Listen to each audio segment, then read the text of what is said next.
The manor of Dixter is first noted in 1220, and structural additions were made in 1464. The garden here melds antiquity and nature with the delicate controlling touch of man. The half-timbered manor house, which is mainly medieval, was restored in 1910 under the supervision of the renowned English architect Edwin Lutyens.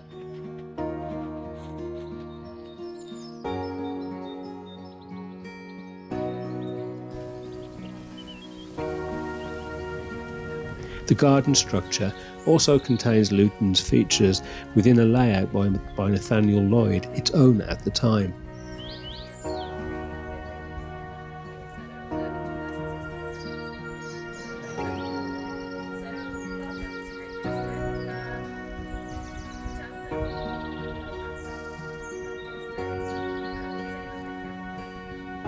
This is an example of cottage gardening on a large scale. The garden is composed of a series of small gardens, including a fine topiary garden, sunken garden, kitchen garden, an attractive mingling of vegetables and flowers, a large orchard with many pockets of wildflowers, and a magnificent herbaceous border in summer. Truly a joy for any gardener to visit.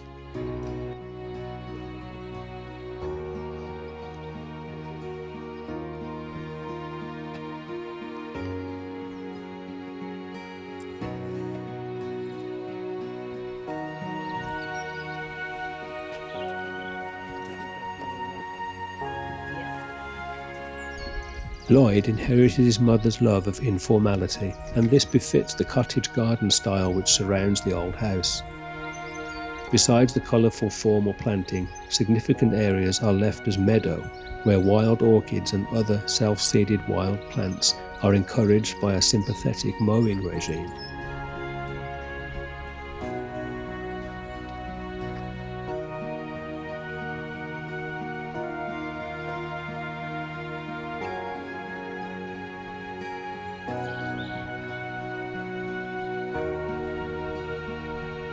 The gardens today reflect the carefully contrived planting principles of the son of Nathaniel, the late Christopher Lloyd, author, columnist and lecturer on garden plants and design, who died in January 2006.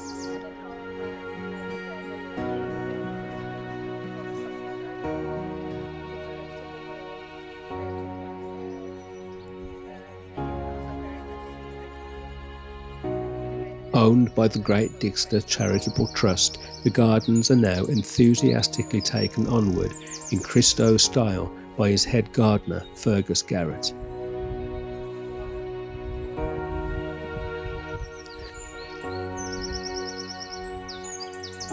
The amazing thing about this garden is that one season's planting is designed to flow seamlessly into the next.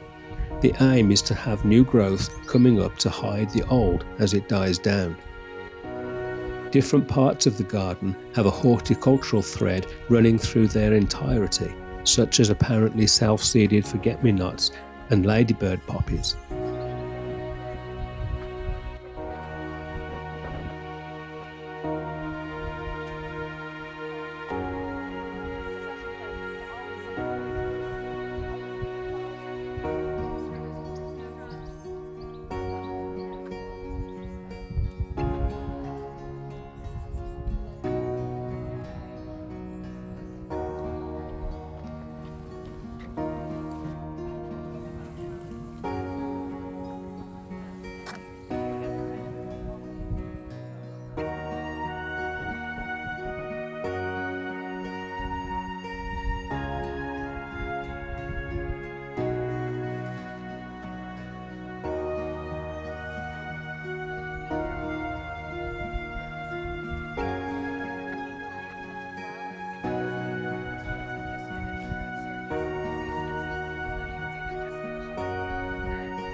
Great Dixter was the family home of gardener and gardening writer Christopher Lloyd. It was the focus of his energy and enthusiasm and fueled over 40 years of books and articles.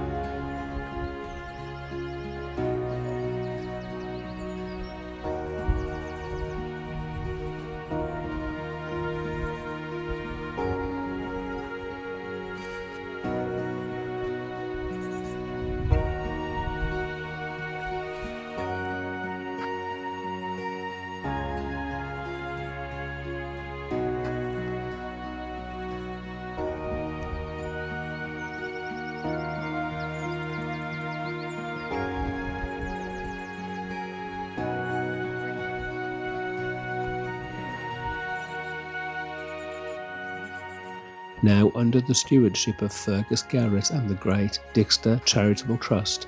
Great Dixter is an historic house, a garden, a centre of education and a place of pilgrimage for horticulturalists from across the world.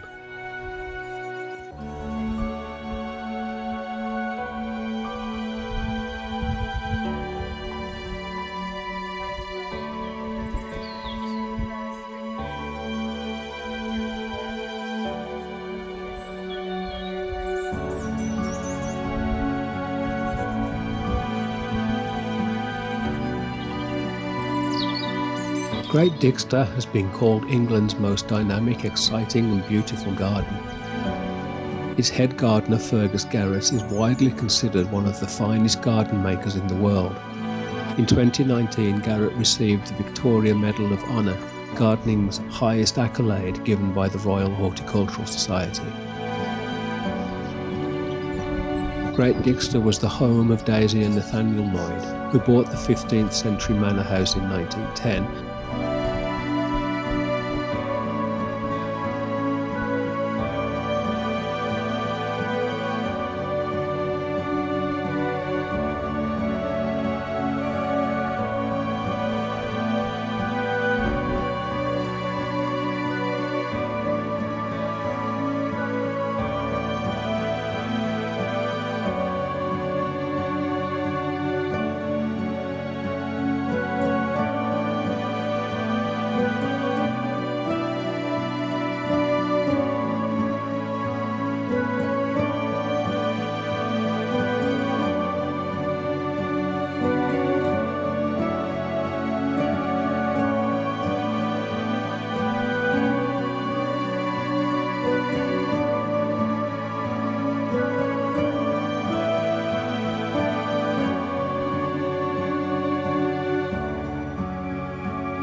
Christo, as he was known to his friends, brought the garden its renown with his imaginative rule-bending approach, which he chronicled in numerous articles. He wrote a weekly column in Country Life without interruption for 46 years. His books are considered essential tools for any serious gardener.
Since Lloyd's death in 2006, his great friend and gardening ally, Fergus Garrett, who joined Dixter in 1993, has taken the garden forward, maintaining the labour-intensive traditional practices that are increasingly rare in gardening, while constantly challenging himself, the staff and his students to think creatively and make the garden more stimulating, more colourful and more sustainable. The students, funded by scholarships from Dixter and elsewhere, come from around the world to stay and work at Dixter for anywhere from a few weeks to a couple of years. They are there to learn to garden the Dixter way. In terms of pure horticultural fireworks and seasonal surprises, there is nowhere like Great Dixter, said Christopher Lloyd, director of London's Garden Museum.